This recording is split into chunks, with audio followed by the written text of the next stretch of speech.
Israel se tambalea. Mientras los cielos de Medio Oriente se iluminan con fuego y metralla, las cifras económicas dibujan un panorama igual de devastador.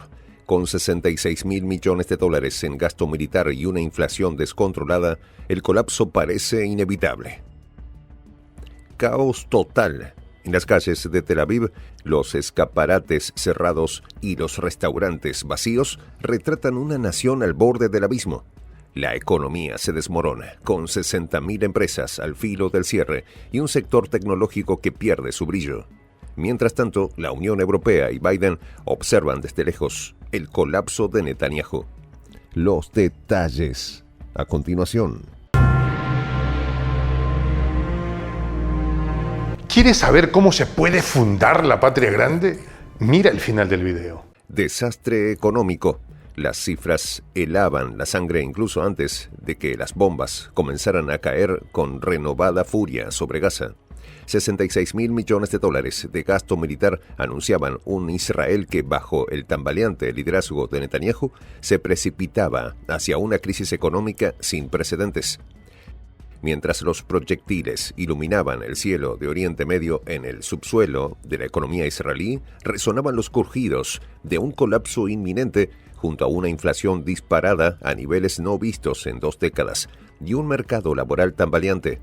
Las consecuencias de la mala gestión del primer ministro parecen estar golpeando con fuerza a todos los sectores.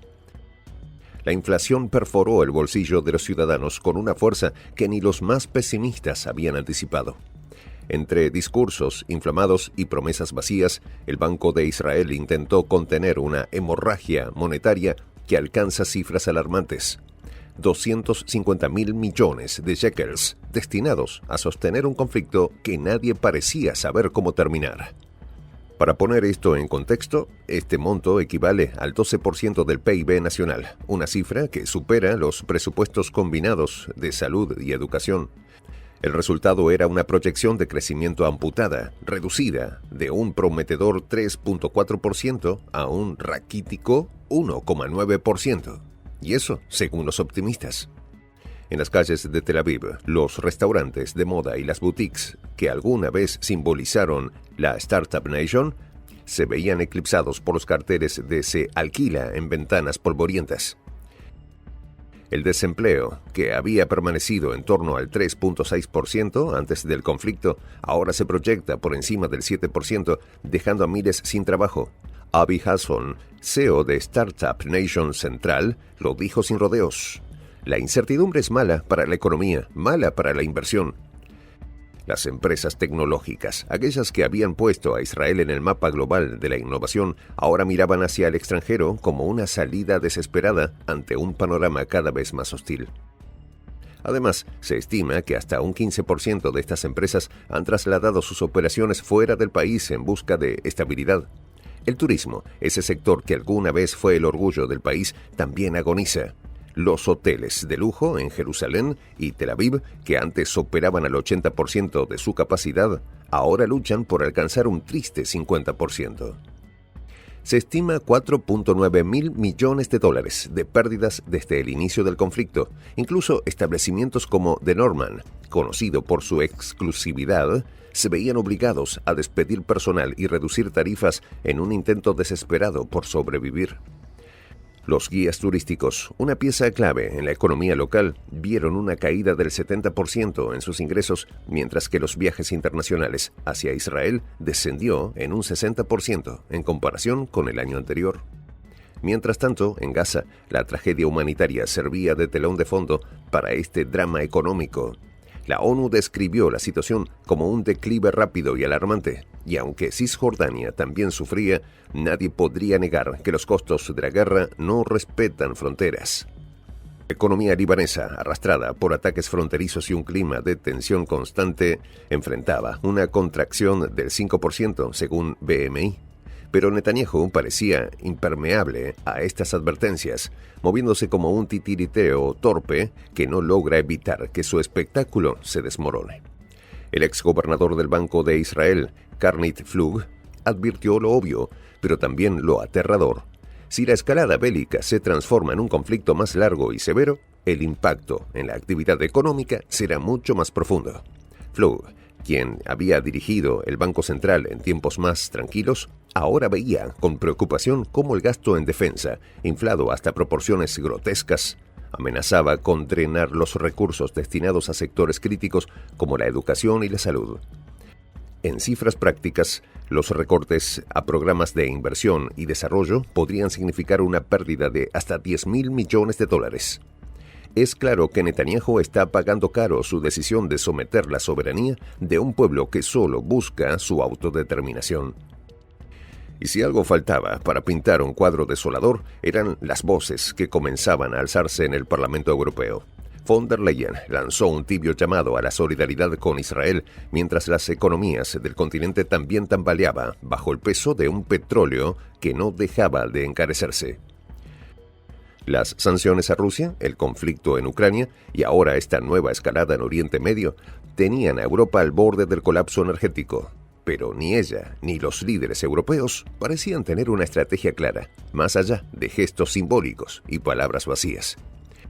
En paralelo, los bancos centrales europeos advirtieron que la exposición de inversores europeos al mercado israelí podría significar pérdidas de hasta 25.000 millones de euros si la crisis se agrava. Esto evidencia las prioridades de un gobierno que prefiere armas y misiles que la paz. A este panorama de caos calculado lo lidera Biden, con una retórica que mezclaba compromisos ambiguos y apoyo irrestricto a un Netanyahu que se hundía rápidamente en la opinión pública internacional. Estados Unidos está comprometido con la seguridad de Israel, declaró Biden mientras evitaba mencionar los costos humanos y económicos de una guerra que parecía interminable. Pero incluso en Washington las grietas eran evidentes. La inflación, el costo de la gasolina y la creciente oposición a la participación de Estados Unidos en conflictos extranjeros. Según una encuesta reciente de Pew Research, el 53% de los estadounidenses se oponen a un mayor gasto militar en Israel, lo que pone en duda el apoyo bipartidista tradicional. Mientras la promesa de un alto el fuego se siente más como un espejismo que como una posibilidad real. En el fondo, las cifras no mienten. 60.000 empresas israelíes podrían cerrar este año, casi duplicando el promedio anual. Las startups comenzaron a transferir capital a Silicon Valley y otras regiones menos conflictivas, mientras los inversores extranjeros retiraron más de $7.000 millones en activos desde que comenzó el conflicto. El drama económico de Israel no es solo una estadística, es un recordatorio brutal de cómo las decisiones políticas y militares pueden devastar a una nación desde adentro.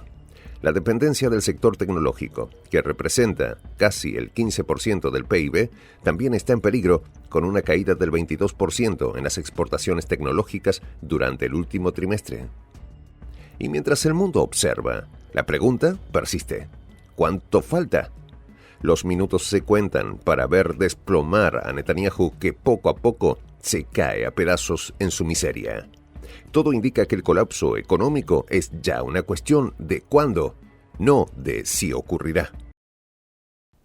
En esta comunidad nos juntamos para, por ejemplo, conversar, interactuar, tener puntos de idea distintos, pero, por ejemplo, también tenemos un club de lectura donde leemos fragmentos de libros que consideramos que son importantes para crecer intelectualmente.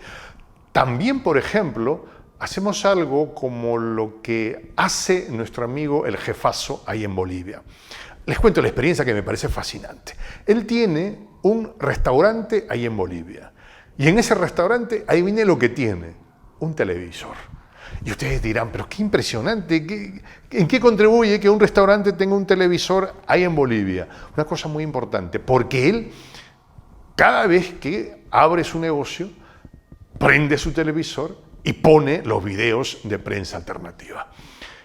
Con eso, todos los días, poco a poco, con pasos muy concretos, él hace que toda la gente que vaya a su restaurante vaya insumiendo el concepto de la patria grande. Y así, pasito a pasito, estamos construyendo la patria grande. Son esos pasos pequeños pero concretos que hacen posible que el proceso de la construcción de la patria grande sea algo que ya comenzó, un hecho dinámico que no tiene retorno en la historia. Y de verdad a nosotros nos gustaría que tú seas parte de esa propuesta. ¿Qué tienes que hacer? Muy simple, dale clic en el botón unirse. De hecho, al hacerlo también contribuirás con una pequeña cantidad de dinero que permitirá que Prensa Alternativa produzca más y mejores videos. De verdad que te esperamos. La patria grande se va a construir cuando tú y yo y toda la gente de buena voluntad de América Latina y el Caribe comencemos a ser comunidad.